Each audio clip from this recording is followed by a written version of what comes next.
Now let's talk about IRR, or internal rate of return.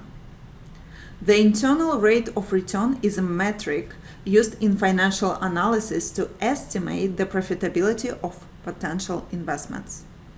IRR is calculated using the same concept as net present value, NPV, we will calculate in the next exercise, except it sets the NPV equal to 0.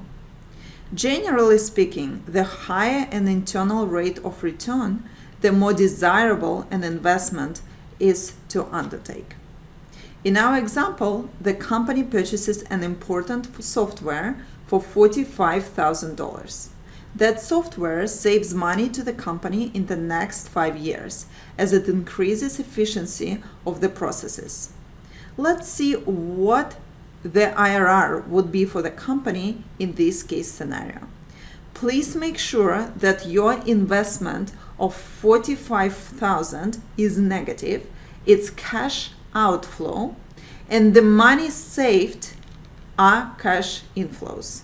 So therefore, they are positive. In the cell E28, I'm going to put the formula IRR. And you can see again, Excel gives you a hint. IRR returns the internal rate of return for series of cash flow. My series of cash flows are given to me above. So I'm going to grab the formula and input those values. It will include my cash outflow as an investment and cash inflows as savings for the company due to this investment.